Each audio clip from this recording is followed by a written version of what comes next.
Assalamualaikum warahmatullahi wabarakatuh. Salam sejahtera untuk kita semua. Bagaimana kabarnya anak-anak? Ibu doakan semoga anak-anak di rumah selalu sehat walafiat. Di masa pandemi ini, marilah kita selalu memakai masker, cuci tangan, dan memberi jarak sekitar 2 meter terhadap orang-orang di sekitar kita. Baik anak-anak, hari ini kita akan belajar pelajaran bahasa Indonesia. Sebelum memulai pelajaran bahasa Indonesia, marilah kita berdoa menurut kepercayaan masing-masing. Berdoa dimulai. Berdoa selesai. Baik anak-anak, marilah kita memulai pelajaran pada hari ini. Apa yang akan kita pelajari hari ini? Ya, kita akan belajar tentang kompetensi dasar 3.3, yakni mengidentifikasi unsur-unsur teks narasi, khususnya teks cerita fantasi yang dibaca dan didengar.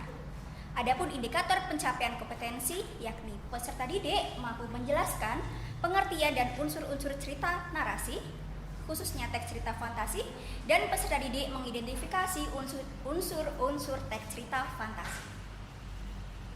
Adapun tujuan pembelajarannya, hari ini anak-anak diharapkan mampu menjelaskan pengertian dan unsur-unsur teks narasi, khususnya teks cerita fantasi, dan mengidentifikasi unsur-unsur teks cerita fantasi. Sudah pernah mendengar cerita fantasi? Baik, hari ini Ibu akan membacakan teks cerita fantasi yang berjudul Ruang Dimensi Alfa, karya Ratna Juwita. Kau harus membawanya kembali, Erza berteriak kalang kabut. Aku gugup, bingung, tak tahu apa yang harus kuperbuat. Sedangkan manusia dengan wajah setengah kera itu memandang sekeliling. Manusia purba itu menemukan ketika aku memasuki dimensi alfa. Tanpa kusadari, ia mengikutiku. Manusia purba itu akan mati jika tidak kukembalikan dalam waktu 12 jam. Aku harus membawa dia kembali, teriakku. Erza menghempaskan tubuhnya pada meja kontrol laboratorium dengan kesal. Adi berteriak lantang, "Jangan main-main, Don!" Adi menatapku dengan tajam. Padahal Erza tercekat. Aku tahu Erza kini tinggal punya waktu 8 jam. Aku terus berusaha meyakinkan sahabat-sahabatku. Jika kamu mengembalikan manusia purba melebihi 8 jam, berarti tamat riwayatmu. Kembali Erza dan Ardi menatapku tajam. Aku mengotak-ngatik komputer Luminaku dengan cepat. Aku tetap memutuskan untuk mengembalikan manusia purba itu. Sistem oke. Manusia itu harus hidup. Setiap makhluk hidup berhak untuk hidup. Aku yang akan membawanya, aku juga yang akan mengembalikannya. Orang tuaku tak pernah mengajarkanku untuk melarikan diri, sesulit apapun masalah yang kuhadapi. Kuklik tombol run pada layar komputer Luminaku di depanku dan diikuti gelombang biru, mirip aurora memenuhi ruangan. Pagar asteroid terbuka lebar, memberi ruang cukup untuk kulewati bersama manusia purba itu. Kurang 10 menit aku lepaskan tangan manusia purba. Aku berpikir ini takdir hidupku. Tiba-tiba aku dengar teriakan keras dan goncangan hebat. Aku terlempar kembali ke laboratoriumku. Badanku lemas, seakan rontok semua sendiku. Aku mengadah dan kulihat sahabatku mengelilingiku. Semua alat laboratorium ini pecah berantakan, tinggal laptop Luminaku masih menyala. Cerita sengkapnya dapat dilihat pada buku paket bahasa Indonesia pada halaman 54-55.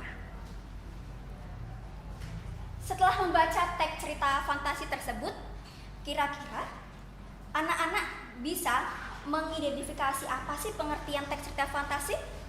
Untuk mengingatnya, Ibu sudah memberikan singkatan, yakni kavictolinlia. Apa itu? Pertama, hayalan. Ya, teks cerita fantasi itu berupa hayalan. Apakah di dunia ini saat ini ada manusia purba? Tidak, itu bukti dari hayalan. Yang kedua, fiktif. Cerita teks fantasi ini fiktif yang bersifat fiksi atau tidak nyata. Yang ketiga, tokoh unik. Tokoh unik ini berarti tokoh yang tidak ada di dunia nyata. Contohnya manusia purba. Saat ini tidak ada manusia purba. Yang kedua, lintas waktu. Dimensi alfa itu tidak ada di ruang sekarang, yakni ada di waktu yang lain. Kemudian lintas ruang. Tadi dari lorong dimensi nyata dengan lorong dimensi yang lain, berarti itu ada pergerakan dari waktu sekarang dengan waktu yang akan datang atau waktu yang lain.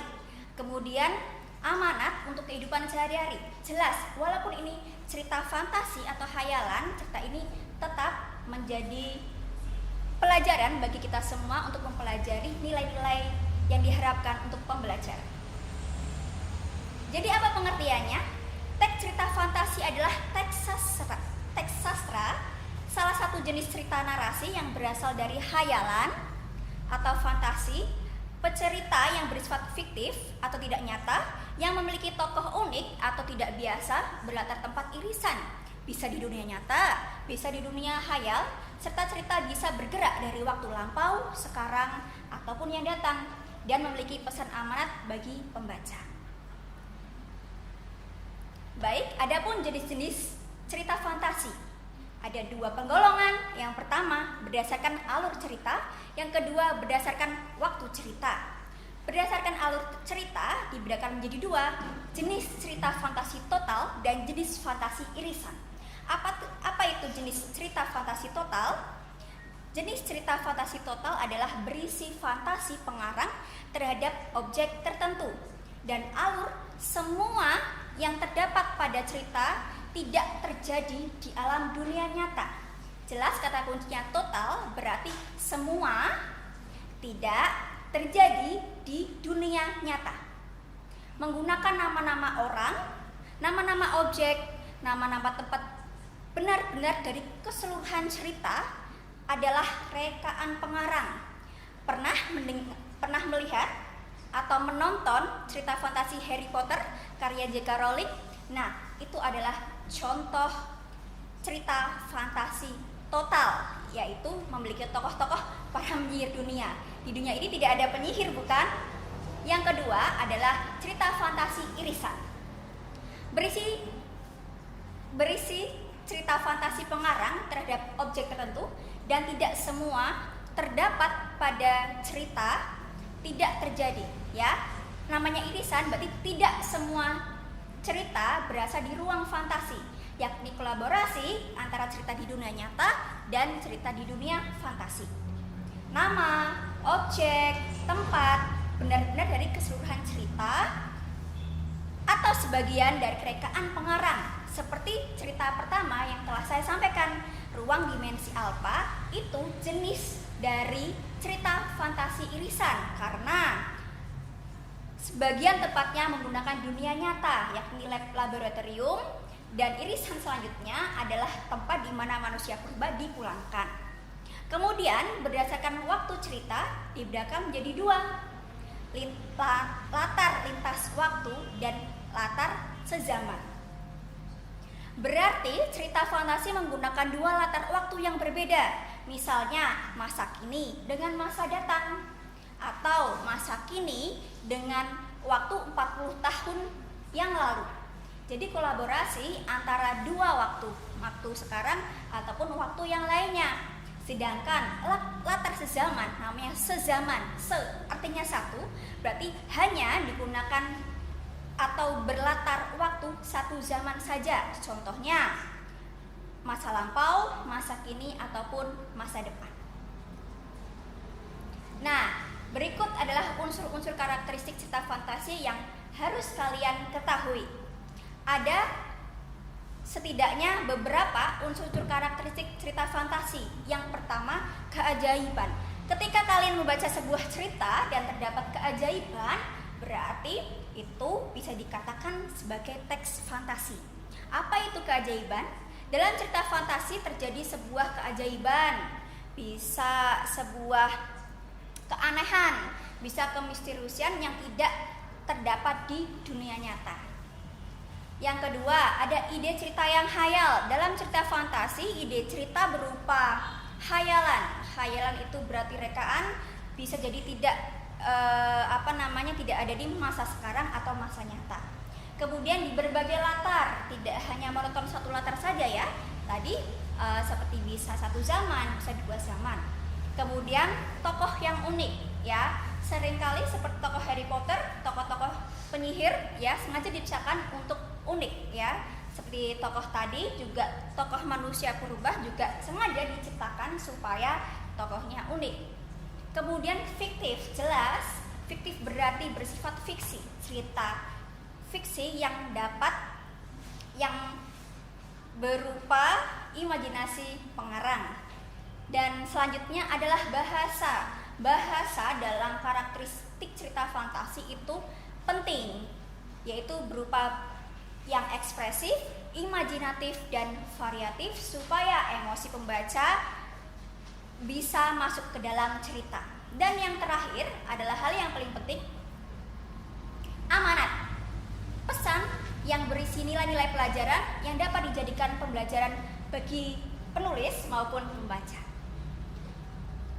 Mari belajar mengidentifikasi teks cerita fantasi.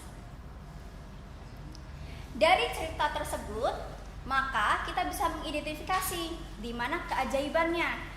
Keajaiban manusia purba yang bisa memasuki dunia nyata dan akhirnya kembali ke masa purba. Itu adalah keajaibannya. Yang kedua, ide cerita yang hayal. Seorang manusia purba yang tersesat di dunia nyata. Cukup menarik ya. Kemudian berbagai latar tempat di dalam cerita tersebut itu di laboratorium, di lorong dimensi alfa dan pagar asteroid. Kemudian latar waktunya adalah kolaborasi masa sekarang dan masa purba. Tokoh uniknya jelas manusia purba dan tentunya anak kecil yang sudah pintar menjalankan komputerisasi pada sebuah laboratorium. Unik bukan? Biasanya kan anak-anak sekarang dengan usia paling muda belum bisa menggunakan komputerisasi di sebuah laboratorium. Kemudian fiktif, tidak ada manusia purba yang hidup di masa sekarang. Itu adalah hasil rekaan dari penulis. Kemudian bahasa, tentu ekspresif. Yang terakhir amanat. Ada banyak amanat. Yang pertama ada belajar bertanggung jawab. Kemudian tetap selalu menyelamatkan makhluk hidup untuk kebaikan di dunia. Baik anak-anak, demikian pembelajaran teks cerita fantasi, khususnya mengidentifikasi unsur-unsur teks cerita fantasi. Apakah ada pertanyaan? Jika ada pertanyaan, silakan kirimkan pertanyaan di guru masing-masing ya. Sebelum menutup pembelajaran ini, saya ingin memberikan kata-kata mutiara. Karena ini adalah teks sastra, maka saya mengutip kutipan dari Uman Ibn Khattab, yakni ajarkanlah sastra kepada anak-anakmu, sebab sastra akan mengubah yang pengecut menjadi pemberani. Terima kasih, maaf jika ada salah-salah kata. Wabillahi taufiq wal hidayah. Wassalamualaikum warahmatullahi wabarakatuh.